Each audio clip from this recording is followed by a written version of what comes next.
Hərdən elə bilirəm ki, heç bir məqsədimə çatmayacaq. Niyə belə fikirləşirsən ki? Bilmirəm.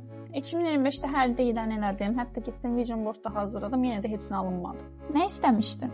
Çox şey istəməmişdim. Amma kimi hamının istədiyi şeylər idi. Maşın, münasibət, yəni ev, hamının istədiyi şeylər. Düzdür, çox şey istəməmsən. Bəs nəsə elədin bunun üçün? Necə yəni elədim də? Oturdum, gözlədim, o qədər vision board hazırladım mən axı. Vision boarddan danışmıram, məqsədlərindən söhbət gedir. Mən ancaq müsbət fikirləşdim. Heç kimə qoymadım ki, mənim xəyallarım haqqında pis danışsın, amma yenə də olmadı.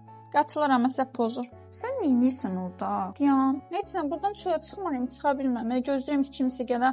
yoxlamısan, bəs içəri gir. Yox. Niyə? Özüm tək çıxmaq mənə çox qorxulu gəlir.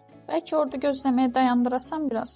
Amma düşünəcəyini durub atsaydın, deyə çıxmağı seçmişdim buradan. Özüm atsam riskli ola bilər axı, qapını qırma ehtimalım var. Önündə dayanaraq. Nə demək istəyirsən? Bu qapını açsam falan şey olar. Dostum mənə bunu elədi, falan şey oldu.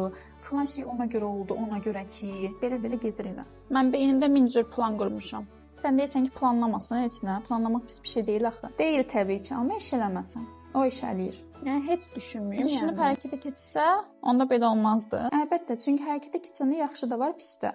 Amma düşünəndə ortada heç yaxşı olma bir ehtimalı belə qalmır. Məncə artıq nə edəcəyini bilirsən.